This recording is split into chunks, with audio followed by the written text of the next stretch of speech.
Eu te saúdo com a paz do Senhor. Por que é pecado consultar signos? Fica aqui comigo que eu vou te falar o porquê. E o que é superstição? Esta é a lição número 13 da classe de juvenis. Está na moda a falácia dos modismos religiosos. Além dessas respostas, também eu te darei as respostas da hora da revisão.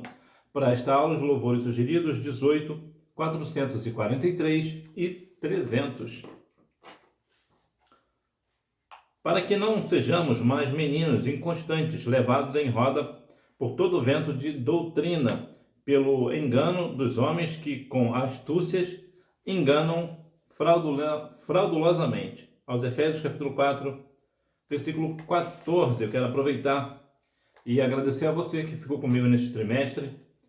Que Deus continue abençoando a sua vida, você que tem dado o seu like aqui, até mesmo o dislike, né, quando você não gosta, quando você não concorda com algo que eu digo aqui, com seus comentários, com seus compartilhamentos, que Deus continue abençoando a sua vida. O próximo trimestre já está vindo aí. A superstição religiosa. Essas crendices geralmente são transmitidas de pais para filhos e são nocivas porque levam a pessoa a depositar sua fé em absurdos, como, por exemplo, galhos de arruda, figas, amuletos, ferraduras de cavalo, pé de coelho. E tem aqueles que não saem de casa antes de ler o horóscopo do dia.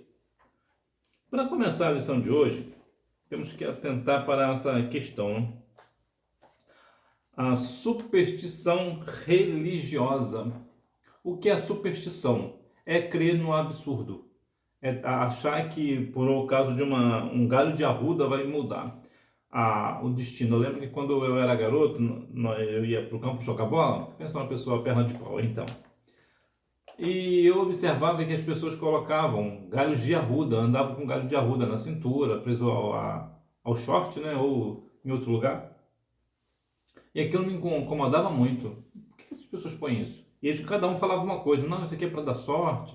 Outros, para eu não me machucar, é porque isso aqui vai fazer com que o nosso time ganhe. E entre tantas outras coisas. Isso é o que? Isso é uma crendice, é uma superstição. A superstição também está ligada diretamente, como por exemplo, quando um time vai jogar, um time da Série A, por exemplo, vai jogar, e o que um determinado torcedor faz?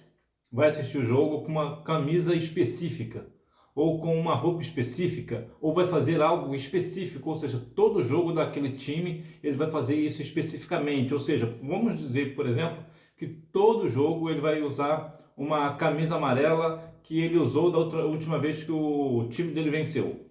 Aí todo jogo ele vai usar aquela camisa amarela, e tem que ser aquela camisa amarela, não pode ser outra, é aquela. Isso é o que? Superstição. A superstição ela não tem poder para absolutamente coisa alguma. Ela não mudará absolutamente nada. As pessoas levam isso muito a sério, mas na verdade nada muda. Então os galhos de arruda, figas, né? Usam também a questão de amuletos, ferraduras de cavalo. Onde eu moro, há cerca de uns 30 anos, existia um moço que ele tinha uns cavalos, né? Então, ferradura era uma questão que tinha muito, né? Ele era ferreiro também, ele fazia as ferraduras dos cavalos. Então, as pessoas sempre pegavam aquelas ferraduras para quê? Para colocar atrás da porta ou acima da porta, porque aquilo tirava uma olhada, aquilo dava sorte, entre outras coisas. Aí tinha alguma coisa também sobre a ferradura tinha que ter 7 furos e não podia ter 6 ou coisa desse tipo. Isso era o quê? Era uma crendice, é uma superstição, é algo que não muda absolutamente coisa nenhuma, além do pé de coelho, né? Pô, se tem um pé de coelho, e eu acredito que esse pé de coelho deve ser literal, então um bichinho teve que morrer para dar sorte para alguém, então quer dizer que ele não teve sorte?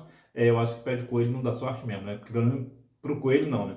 Então eu vejo que isso são só superstições, elas não mudam em absolutamente nada.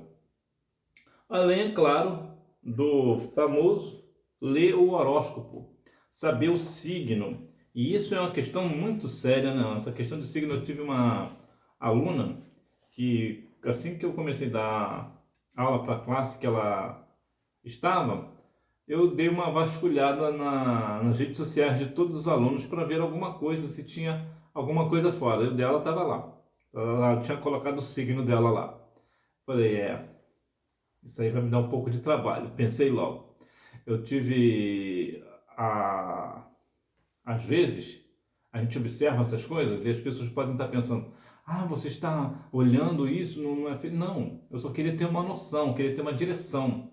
Eram alunos novos que eu não conhecia bem, então eu precisava ter uma noção do que eles gostavam, o que eles não gostavam e tal. Porque a rede social nos dá muito esse norte, né? Nos direciona muito. Se você observar uma rede social, você vai observar de fato o que aquela pessoa gosta, né? Então essa questão do horóscopo, ela é muito forte até mesmo dentro da igreja. Geralmente o horóscopo é sempre as pessoas do sexo feminino, é sempre as mulheres que assistem mais. O homem é muito difícil se deixar levar pelo horóscopo, é difícil. Mas as mulheres não, as meninas têm muito essa questão de olhar pelo horóscopo. E por que é pecado usar o horóscopo? É pecado? Sim, é pecado. Não tenha sombra de dúvida desse negócio. Se porventura você é uma pessoa que consulta signo, horóscopo, né? Desiste desse negócio, larga isso de lado, não mexa com esse negócio, porque isso não é da parte do Senhor. Por que não? Porque quando alguém lê o horóscopo para se guiar, está dizendo o quê? Eu acredito no horóscopo, eu não acredito em Deus. O horóscopo, para mim, é mais importante eu consultar o horóscopo do que consultar a Bíblia. É mais importante eu consultar o horóscopo, né, o meu signo, do que consultar ao Senhor. Então, o horóscopo, a grande questão do horóscopo é pecado porque faz com que está colocando outro Deus na frente do Deus de Israel. Mas eu vou te dar um exemplo bíblico aqui que está lá em Deuteronômio capítulo 18, versículos do 9 ao 14. Vai te dar um norte assim, muito profundo do que é o signo para Deus. Porque as pessoas que consultam signos, os agoreiros, né? Os encantadores, os mágicos, você verá o que é para Deus essas práticas. Aí você tira as suas conclusões. Porque muitas vezes eu falando aqui, você vai falar: não, mas o horóscopo não tem nada a ver. Não tem nada a ver, não tem nada a ver com o Evangelho de Jesus. Jesus não está nesse negócio. Até um certo tempo atrás, o pastor Marco Feliciano foi muito infeliz em uma de suas palestras, né, nas suas pregações. Ele disse que Jesus chamou 12 discípulos, né, 12 apóstolos, porque eram 12 signos do zodíaco. Eu pensei: não acredito que esse homem está falando isso. Não é possível que ele está entrando, até ele, que é um homem letrado, é um deputado, é uma pessoa estudada, é uma pessoa instruída na palavra, está falando uma asneira dessa, que isso é uma asneira, não tem outra palavra para falar isso. Isso é uma abominação, é uma profanação fazer tal afirmação. Então veja que o horóscopo ele é pecado por isso, né? Ele é pecado. E uma outra questão também que é bom deixar claro, que aqui no caso é a astrologia, né? O horóscopo significa a questão da astrologia. E é bom deixar claro que a astrologia e a astronomia são coisas completamente distintas, são completamente diferentes, uma não tem nada a ver com a outra. Por quê? Porque o horóscopo, né, que é a astrologia, é algo da parte da ciência que visa dizer o seguinte, que a posição dos astros tem influência na nossa vida. Isso é pecado. Nenhum astro, nem o Sol, nem as estrelas, nem nada tem influência sobre a nossa vida. Nada. Não é porque a Lua está num lugar que você vai estar de um jeito, ou porque ele vai estar de outro lugar e você vai estar de outro jeito. Não é nada disso. E tem a astronomia. O que é a astronomia? A astronomia é a parte da ciência que estuda a posição dos astros e o que eles representam no espaço. Ou seja, é algo que é completamente científico. A Bíblia não condena a astronomia. A Bíblia condena a astrologia. Imersão espiritual. O mundo está repleto de pessoas que carecem da doce presença de Jesus em suas vidas, sedentas da palavra de Deus e da obra regeneradora do Espírito Santo. Elas sentem um vazio em suas almas e buscam preenchê-lo a qualquer custo, sem saber que esse vazio só pode ser preenchido por Cristo. É muito interessante um ponto no comportamento humano. Se você observar, há muitas pessoas no mundo que são milionárias, mas não são felizes. Sentem-se um vazio profundo. Mas o dinheiro não traz felicidade? Não tem aquela questão não é uma questão de eu posso comprar o que eu quiser. Mas eu falava muito com meus alunos, um ponto que eu quase toda aula falava isso, que o mais importante não é o que você tem, é quem você tem. O mais importante são pessoas e não o que você tem. Não adianta você ter uma ilha só para você se você não tem uma pessoa lá com você. Você está lá sozinho numa ilha repleta de riquezas, de luxos, mas você está sozinho. Está valendo de quê? Não vale de nada. Não adianta você ficar todos os dias almoçando num restaurante, jantando também num restaurante caríssimo, se você está sempre sozinho, você se sente desprezado pelas pessoas, ninguém ama você, ninguém está nem aí para você. Que valor que tem? Não tem valor nenhum. Por mais que o dinheiro, a riqueza seja importante, nada, absolutamente nada substitui pessoas. Pessoas é muito mais importante. E hoje as pessoas, mesmo milionárias, elas se sentem um vazio. Por quê? Por duas razões. Primeiro, que esse espaço é só preenchido por Cristo. Há espaço em nós que é só o Senhor Jesus que preenche. E a outra questão vai mais da questão humana também. Por quê? Porque ele tem uma pessoa que tem muito dinheiro e ele sabe que todas as pessoas que se aproximam dele aproximam-se porque ele tem dinheiro. Ele não percebe, ou melhor, ele observa que as pessoas só são interesseiras e não interessantes. Então nós devemos ser pessoas interesseiras, né? Não, claro que não. Nós devemos ser pessoas interessantes. Como é que eu me sinto? Como é que eu sou uma pessoa interessante? Quando eu me interesso por pessoas. À medida que você se interessa pelo que as pessoas fazem, pelo que as pessoas trabalham, pelo que as pessoas realmente são importantes para ela, então você acaba se tornando uma pessoa interessante. As pessoas começam a se interessar por você também. Agora, se você tem muito dinheiro e por conta disso você despreza as pessoas também vão te desprezar. É simples assim. Então, por isso que essas pessoas hoje têm esse vazio. Por quê? Porque é um vazio que só o Senhor pode preencher. A nova era, o esoterismo e o ocultismo. A Bíblia reprova a prática do ocultismo, apontando-o como pecado por ser uma prática espiritual ligada ao maligno. O ocultismo inclui adivinhação, feitiçaria, sacrifícios, rituais, simpatias, magia, bruxaria, ídolos, leitura de mão, cartas de tarô, búzios, bem como cristais. Bom, aqui vai falar do esoterismo, vai falar mais uma vez aí da questão do espiritismo. O espiritismo ele engloba essa questão aí do esoterismo e do ocultismo, também as superstições, que eu já falei, né? E também, claro, a astrologia, que também já falei sobre a questão do signo. Além disso, também ele também inclui adivinhações. É muito provável que você já tenha visto essa questão de adivinhação, pessoas até essa questão de adivinhar. Adivinhar não é de Deus. Deus não está nesse negócio. Feitiçaria, eu não sei se você conhece algum feiticeiro, eu não conheço nenhum. Pelo menos não que eu saiba que seja um feiticeiro, né? E aí existe também essa questão de sacrifício. Nesse caso, esse sacrifício é sacrifício de animais. Aí, olha, vem rituais. Olha como é que a coisa começa a ficar terrível, né? Perto da minha casa tem um moço, ele trabalha com essas questões de rituais e sacrifícios. Então, ele, segundo a religião dele, ele é um pai de santo. E ele sendo um pai de santo, ele tem essa questão de sacrifícios e rituais. Eu já cheguei até a observar uma vez a forma com que ele faz. Tem vídeo dele na internet. Então eu dei uma olhada, eu ia falar numa aula sobre esse tipo de rituais, então eu queria ter uma noção. Então eu cheguei e observei. Tem até jogadores de futebol conhecidíssimos no Brasil inteiro que frequentam o terreiro deste moço. Então veja que ali eu realmente não consegui assistir mais do que 1 ou 2 minutos do vídeo, porque os rituais, os sacrifícios são coisas que completamente é de embrulhar o estômago. E essa questão do esoterismo entra nessa prática de rituais, de sacrifícios, né?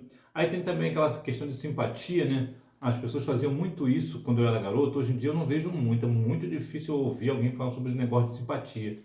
Mas tinha muito essa questão de simpatia, né? Que tem que fazer isso ou aquilo para trazer a pessoa amada, tem que fazer, passar caroço de milho aqui, caroço de milho ali em alguma parte do corpo para fazer aquela parte do corpo crescer e coisas desse tipo, né? Geralmente também essa questão de simpatia também é muito feita por meninas.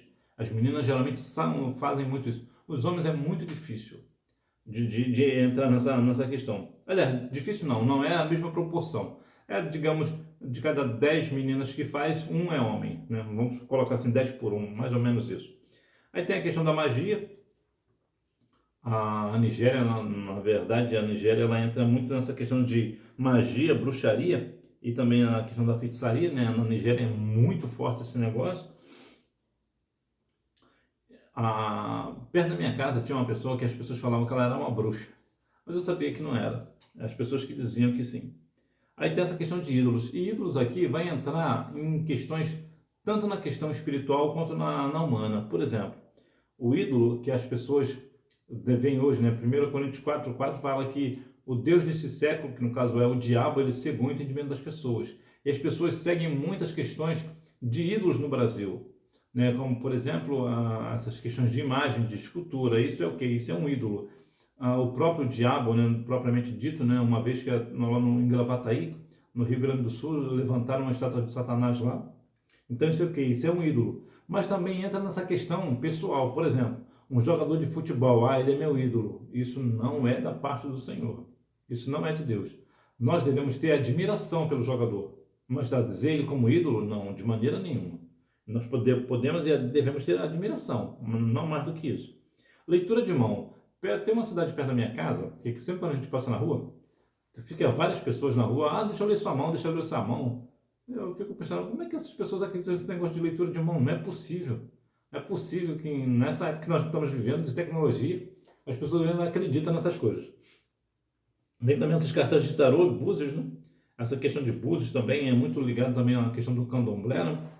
As próprias cartas de tarô também. Então veja, isso aqui é tudo uma questão de esoterismo, a nova era, né? Esoterismo e ocultismo, né? Isso aqui é alguns pontos. Fé cristã não é superstição, mas há quem use a cruz como uma forma de idolatria, faz orações diante dela ou ainda a usa para expulsar demônios, por exemplo. Jesus disse que os demônios seriam expulsos pelo poder que há no nome dele, dando-nos autoridade para isso. Algumas pessoas têm essa questão, né, de achar que a cruz, né, o símbolo, né, se, por exemplo, as pessoas acham que se pegar a cruz e colocar num endemoniado, o demônio vai sair. Isso é o quê? Isso é uma superstição. Isso não acontecerá. Por quê? Porque o demônio só sai com o quê? Isso mesmo, no nome de Jesus. Não é uma outra forma. E isso só se dá com jejum e oração, não é assim? Então, e no nome de Jesus. Se não colocar o nome de Jesus no negócio, o demônio não sai. Então, é importante observar que na igreja tem muito essa questão de simbologia também, de superstição também. Já falei aqui em outras oportunidades que hoje no Brasil tem essa cultura de Israel, né? As pessoas estão na igreja, então usa uma bandeira de Israel para dizer que o Deus de Israel está no culto, usam aquelas tipo Arca da Aliança, né? Para dizer que a presença de Deus está ali, mas Deus não está nesse negócio não. Veja, por exemplo, os hebreus, eles consideravam a presença da Arca da Aliança como garantia da vitória. Ou seja, embora estavam vivendo uma vida toda errada, né? Qual é a questão aqui? Os hebreus, colocavam a Arca da Aliança, olha, já que a Arca da Aliança está aqui, a vitória é nossa, não interessa o pecado que eu estou cometendo, não interessa o que eu fiz, Deus vai nos dar vitória. Não, não vai. Por que não? Porque Deus não pactua com o pecado. O fato, por exemplo, da bandeira de Israel estar na igreja não quer dizer que o Deus de Israel está ali. Como é que Deus pode estar ali se nós estamos usando, né? Nós, que eu falo no modo geral, né? Eu sei que você não faz, e eu também não. Se nós estamos pegando a bandeira de Israel, colocando dentro da igreja para dizer que o Deus de Israel está ali, ou seja, nós estamos idolatrando, estamos tendo uma superstição com a bandeira de Israel. Não dá. Deus não está, mas não está nesse negócio mesmo. Então, muitas vezes as pessoas dentro da igreja têm essa questão, a pessoa foi para Israel e trouxe uma pedrinha lá que vai derrubar o gigante. Coloque uma água em cima da sua televisão. Agora eu quero ver esse negócio, essas televisões finas, né? Como é que vão fazer, né? Aí coloca água aqui e faz uma rosa branca ali. e pega a vassoura e varre e leva para a consagração e ela leva para o monte, que ela vai varrer tudo aquilo que está errado na sua casa. Isso é superstição religiosa. Isso é uma superstição. Eu vou colocar aqui uma superstição cristã, vamos assim dizer. Deus está nesse negócio? De maneira nenhuma. Deus não está nesse negócio. Deus não precisa da bandeira de Israel para dizer que a presença dele está ali. E nós também, nós não devemos precisar desses tipos de coisa para achar que Deus está conosco. Deus está conosco porque a sua palavra nos garante isso, que ele estará conosco em todos os séculos até o fim. Então nós não precisamos desse negócio, né? Há pessoas, por exemplo, que usam as páginas amarelas, né? Você sabe o que é páginas amarelas? Vou te falar o que é páginas amarelas. As páginas amarelas, originalmente, era tipo um livro, não é um livro, mas era como se fosse um livro. E as pessoas, quando estavam precisando de uma empresa, abriam aquele livro e ia naquela seção específica para procurar uma empresa, por exemplo, de dedetização. Ia lá na parte de dedetização e tinha lá. Precisa de ter o telefone de uma pessoa importante, tinha lá nas páginas amarelas. O que eu digo que é as páginas amarelas para o cristão? A Bíblia aberta no Salmo 91. O que é isso? Isso é uma superstição. As pessoas acham que a Bíblia aberta no Salmo 91 vai trazer paz, vai trazer segurança, vai trazer tranquilidade. A presença de Deus está aqui porque a minha Bíblia está aberta no Salmo 91. Acho que não, hein? Não, Deus não está nesse negócio. Isso também é uma superstição. Então, nós falamos muito das pessoas do mundo que são supersticiosas, mas muitos de nós também somos. Por exemplo, aqui vai até nem uma superstição, é uma questão de abominação, é uma questão de pecado mesmo. Quantas vezes na Sexta-feira Santa o cristão, eu falo porque eu já vi obreiro fazer isso, presbítero fazer. Fazer o quê? Vai à peixaria comprar peixe. E é única e exclusivamente porque é Sexta-feira Santa. Eu me lembro que uma vez eu estava trabalhando no mercado e um obreiro chegou para mim, rapaz, eu passei ali na peixaria, né, que hoje é Sexta-feira Santa, eu fui lá comprar um peixe, mas não tinha peixe não, acabou. Ou a fila estava grande, pelo menos que a fila estava grande. Como isso é possível? Obreiro, homem sério, conhecedor da palavra. Eu falo que ele é sério porque eu conheço ele desde criança. E eu fiquei assim, não é possível. Depois um outro obreiro também, presbítero também, de uma outra igreja também, co-irmã nossa, um homem sério também, da mesma forma, indo lá na peixaria, no mercado comprar peixe porque era Sexta-feira Santa. Isso é pecado, é uma abominação a Deus. De maneira nenhuma. Como pode uma pessoa instruída na palavra, conhecedora da palavra e ainda estar nesse negócio? Não é possível. Eu conheço uma irmã que ela é uma irmã já há muito tempo. Ela está na igreja há muitos anos. E ela tem uma prática que realmente me deixa assustado às vezes. Que tudo quando acontece alguma coisa que ela fica muito assustada, algo muito espantoso, o que ela fala? Ela fala, Nossa Senhora. A Nossa Senhora? O que? Nossa Senhora Aparecida? Não é possível que uma irmã do ciclo de oração está tendo essa prática. Não é possível que ela está presa a esse negócio. Não é possível. Por quê? São pessoas que realmente não têm a fé cristã. Tem uma superstição. O crente não tem superstição, o crente tem fé. O crente acredita. E nós cremos o quê? Na bandeira de Israel? Na Arca da Aliança? Na Bíblia aberta no Salmo 91? Na rosa branca? Na pedra que veio de Israel? Na água que veio do Rio Jordão? De maneira nenhuma. Nossa fé é única e exclusivamente em Cristo Jesus. É somente no Senhor que está a nossa fé. Nós não precisamos de nenhum subterfúgio, nós não precisamos de nenhuma simbologia, nós não precisamos de nenhuma roupa disso ou roupa daquilo, rosa disso ou vassoura daquilo, ou caneta que veio não sei de onde. Nós não precisamos desse negócio. Deus não está nesse negócio. Como discernir falso ou verdadeiro? Portanto, precisamos buscar o discernimento espiritual, o qual pode ser por meio do dom dado pelo Espírito Santo, de discernir os espíritos, e por meio do conhecimento bíblico profundo. Então, como é que nós podemos discernir o falso ou verdadeiro? Através do conhecimento bíblico profundo, não é um conhecimento raso. Nós precisamos ter um conhecimento um pouco mais profundo. É claro que a Bíblia ela é um bom poço. Quanto mais você cava, mais água ela dá. Então, de maneira nenhuma haverá uma pessoa no mundo que conhece tudo da Bíblia. Não vai ter mesmo. Não haverá. Por quê? Porque a Bíblia ela é realmente um livro muito profundo. A Bíblia tem muita profundidade. Entretanto, nós não devemos ficar no rasinho, né, lá no, cobrindo só os pés, nós devemos mergulhar na palavra. Então, quando uma pessoa ela começa a estudar a palavra, ler a palavra, meditar na palavra, praticar a palavra, viver a palavra, ela consegue discernir o que é certo e o que é errado. Ela consegue perceber, né? Ela vê que realmente tem situações pelas quais Deus não está, ela percebe. E também pela questão do discernimento, que é dado pelo Espírito Santo. O Espírito Santo dá o discernimento à pessoa.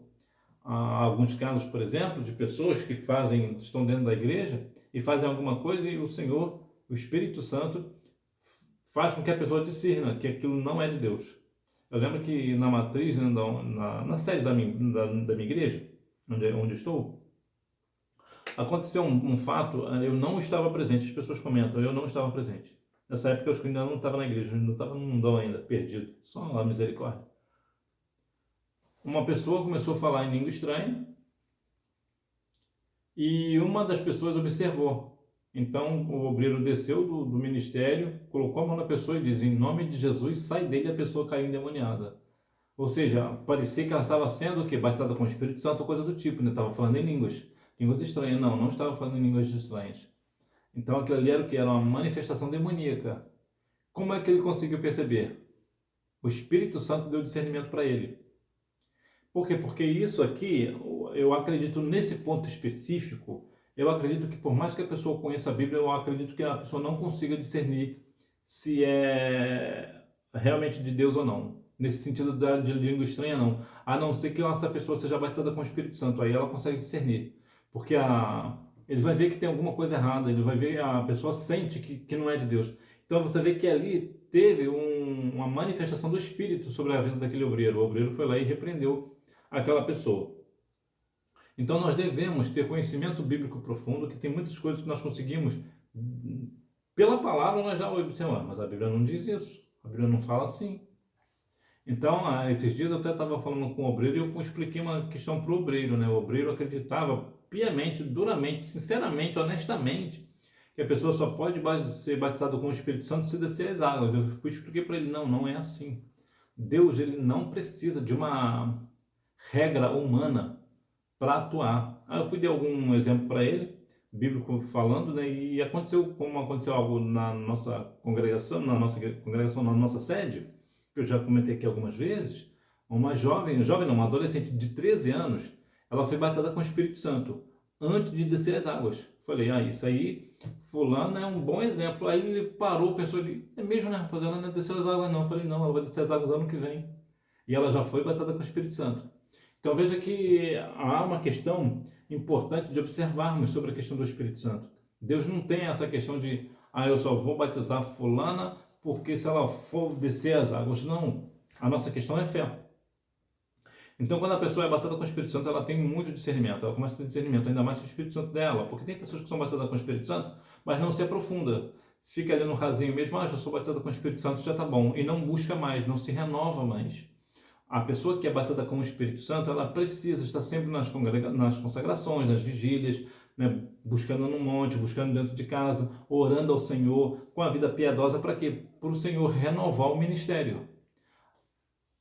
É assim, imagina, por exemplo, que a língua estranha seja assim: você vai para uma aula de inglês, você chega na primeira aula de inglês, você não sabe absolutamente nada. Assim é a pessoa que não é batizada com o Espírito Santo, ela chega na igreja e ela não sabe absolutamente nada de língua estranha. Então, quando na primeira aula, ela já começa a falar uma palavra ou outra, não é assim? Ela já começa a aprender alguma coisa que a professora, né, o professor começa a falar algumas coisas, as pessoas já começam a falar. Num mês depois, como é que essa pessoa está falando? Já está falando um inglês um pouquinho melhor, não é assim? E à medida que o tempo vai passando, a pessoa vai melhorando o idioma do inglês, não é assim? Então, da mesma forma, é um ministério espiritual. Quando a pessoa é batizada com o Espírito Santo e ela continua naquela frequência de buscar ao Senhor, o ministério que nós chamamos, né, o ministério dela vai aumentando, as línguas estranhas que ela fala vai aumentando. É como se ela aprendesse novas palavras em línguas estranhas, vamos assim dizer, para ficar uma coisa assim mais clara. Então, quando a pessoa é batizada com o Espírito Santo, geralmente ela tem discernimento, e quando tem conhecimento bíblico também. Então, tem situações pelas quais você olhar, observar: não, a Bíblia não diz isso não. essa pessoa está agindo de má fé, essa pessoa não é espiritual não, ela está querendo aparecer. Por quê? Não, porque a Bíblia diz isso e contraria ela. Ela está falando uma coisa que a Bíblia não diz. Ela diz que a Bíblia diz, mas a Bíblia não diz. Então, quando nós devemos realmente ter sempre essa busca pelo conhecimento bíblico, nós precisamos todos os dias buscar, até porque a Bíblia diz o quê, né? Medita na minha lei o que? Uma vez por semana? Não, de dia e de noite. Então nós precisamos sempre buscar o conhecimento bíblico. O que fazemos com o que cremos? Portanto, estude muito bem a Bíblia antes de estudar o que as outras pessoas creem. Muitos cometem o erro de buscar a verdade em outras religiões, antes mesmo de conhecer com profundidade o Evangelho. Olha, eu já falei aqui, vou falar mais uma vez. Eu conheci um amigo que ele era espírita. E eu, antes de falar com ele a respeito de Cristo, eu precisava saber o quê? Saber do Evangelho, conhecer o Evangelho. Eu precisava ter noções bíblicas, ter algum conhecimento bíblico para falar com ele. Porque certamente ele ia me perguntar alguma coisa, a razão da minha fé, entre outras coisas, eu precisava estar o quê? Firme naquilo que eu ia dizer. Entretanto, depois que eu tive uma noção razoável do Evangelho, porque na verdade o Evangelho é algo que a gente vai crescendo a cada dia, eu procurei saber sobre a questão do Espiritismo e tive uma noção muito boa, li algumas coisas, né, alguns artigos, para eu ter uma noção, li como se fosse a teologia deles, né, algumas regras que eles têm, então li um pouco para poder falar. E aqui cai uma questão importante, eu aprendi essas coisas antes de falar com ele, mas falava com educação, com respeito, eu não dizia que ele estava errado.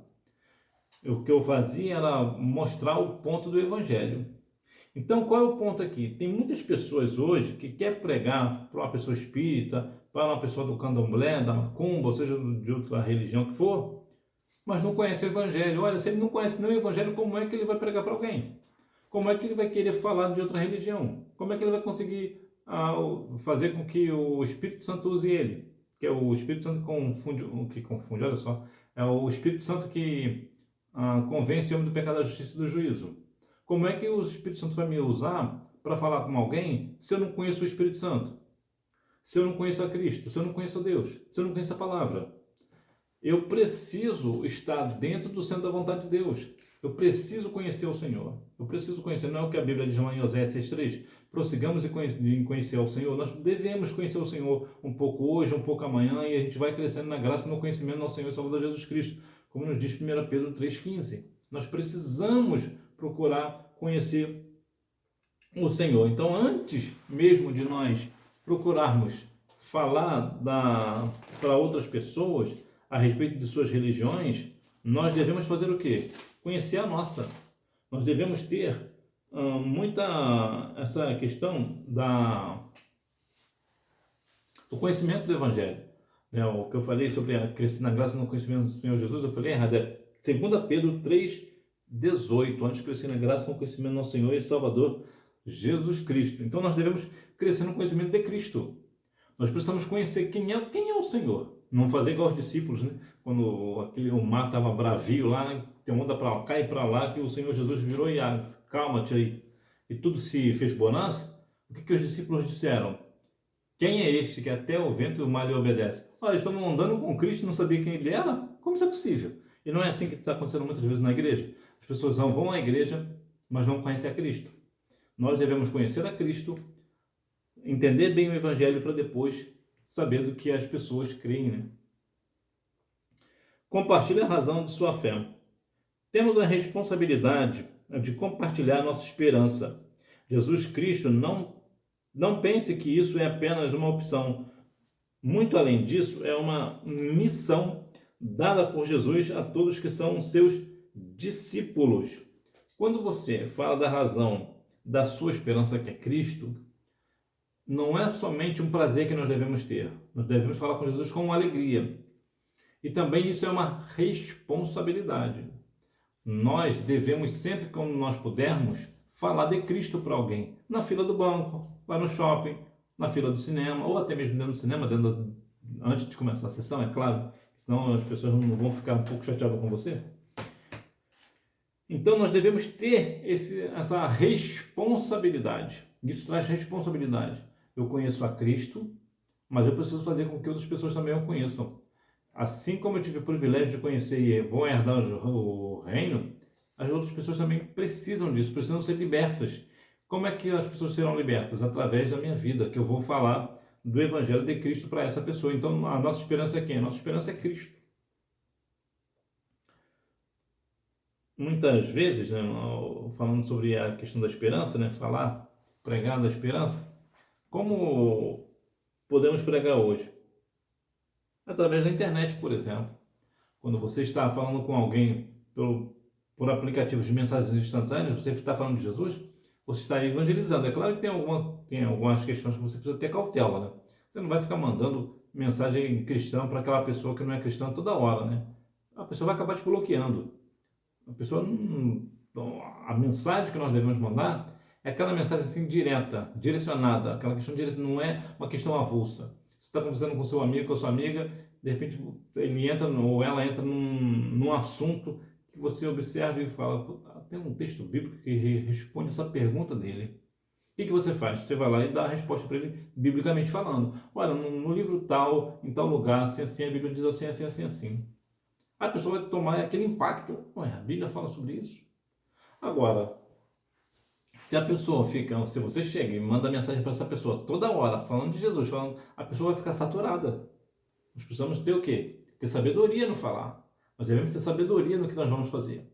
Então, se na época de Paulo, por exemplo, não existia grandes meios de comunicações, hoje nós temos. Nós devemos usar com prudência, com sabedoria, com respeito, com educação. Nós devemos ter esse cuidado. E onde você pode compartilhar a razão da sua fé? Em vários lugares. Onde você estuda, onde você mora, no meio da internet, no seu trabalho, na sua faculdade. Então, nós devemos, sempre que pudermos, sempre que temos oportunidade, nós sempre devemos fazer o quê? Falar de Jesus para alguém.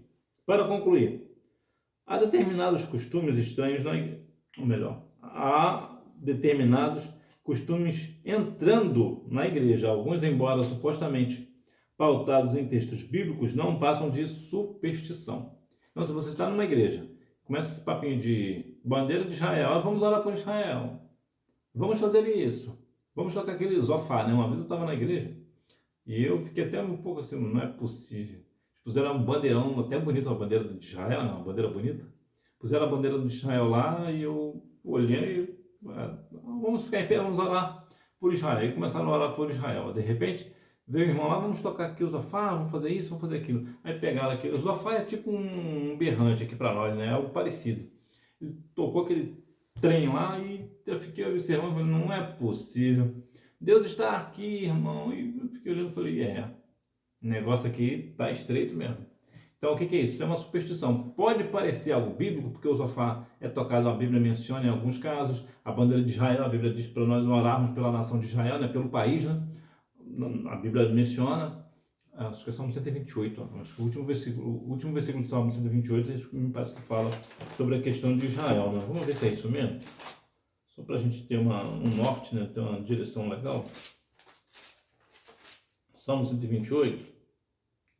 E vivas para ver os filhos de teus filhos, pais seja sobre Israel. Não, aqui fala sobre pais ser Israel. Mas para ser pai de Israel, nós devemos orar por Israel. Então, se nós devemos orar por Israel, mas nós não precisamos pegar no zofá, ou seja lá como é que fala esse nome desse trem, para dizer que Deus está no nosso meio, não. Então, tem muitas coisas que as pessoas hoje falam assim, mas não, lá em Israel acontecia isso, aí pega aquela arca da aliança, né, faz uma arca da aliança, o Senhor está aqui porque temos a arca da aliança. Não é por aí, não.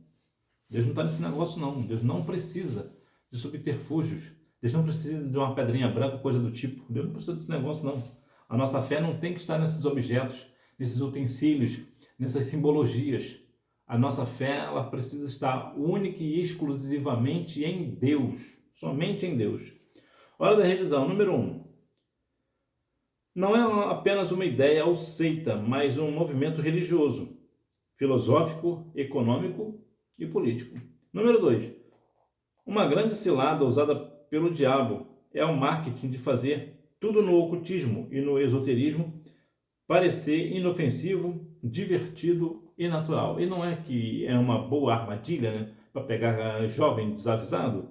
Por quê? Porque essa questão do esoterismo, ela vai dar aquela ideia de, não faz mal não, isso aqui não está fazendo mal a ninguém, não está poluindo o ar, não está agredindo ninguém, olha que isso aqui é uma maravilha, isso aqui é uma paz, isso aqui é uma tranquilidade, olha, é um perfume, olha que coisa boa, né? Aí olha que isso aqui também é muito divertido, é engraçado, né? É natural, e muitos jovens estão embarcando nesse negócio, então é perigoso. Esse negócio não é perigoso não, né? Isso é do diabo, é do maligno, isso não é parte com Deus não. Então abre teu olho. Número 3, porque sabe que a sua proteção vem de Deus e da obediência à sua palavra. Salmo 125, 1, 1 João 5, 4. Número 4, trata-se da habilidade que o Espírito Santo dá ao crente para distinguir a verdade da mentira, o falso do verdadeiro. Número 5, porque é uma missão dada por Jesus a todos que são seus discípulos. Marcos capítulo 16, versículo 15. Então que nós venhamos verdadeiramente não entrar nessa questão de estar na moda. Porque está na moda, então vamos fazer, né? Está na moda, toda a igreja está fazendo, vamos fazer também. Não, nem tudo que dá certo é certo. Então não é porque a igreja lá está fazendo isso ou aquilo que você vai fazer na sua. Não é porque uma igreja está estendendo a bandeira de Israel que você vai estender a bandeira de Israel na sua. Nós, mais uma vez, nós não estamos nesse negócio de moda. Nós não somos cristãos porque está na moda ser crente. Quantos artistas, celebridade falam que não, eu sou cristã, eu sou cristão. Aí a pessoa fala que é cristã, mas não tem uma vida com Cristo, não tem nenhuma igreja, não vai nem à igreja. Como é que é cristão assim, gente? Não é possível. Mas por que falam isso? Porque está na moda dizer que é crente, está na moda dizer que é gospel, está na moda dizer que é de Jesus, que é do Senhor, que quer ver a glória de Deus. Está na moda. Entretanto, isso não passa de uma falácia dos modismos religiosos. As pessoas estão vivendo de aparência, e não são poucos, não são muitos, estão vivendo de aparência. Mas nós não estamos na moda, nós estamos em Cristo, estamos em Cristo Jesus. Então que nós venhamos verdadeiramente estar no Senhor, não estar nesse negócio de estar na moda, a falácia dos modismos religiosos. Que nós venhamos verdadeiramente observar que nós não somos supersticiosos. Nós entendemos que consultar signo é pecado, uma abominação a Deus. Deus abomina quem pratica isso. Então que nós venhamos verdadeiramente estar no Senhor. E mais uma vez eu quero agradecer a você que esteve comigo nesse trimestre, pelos likes que você tem dado, pelo dislike também, pelos compartilhamentos, pelos comentários que você tem dado e deixado aqui. Que continue sendo uma aula que edifica a sua vida e que nós venhamos a cada dia mais crescer na graça e no conhecimento do nosso Senhor e Salvador Jesus Cristo. E eu te aguardo no próximo trimestre, se Deus quiser. Tchau!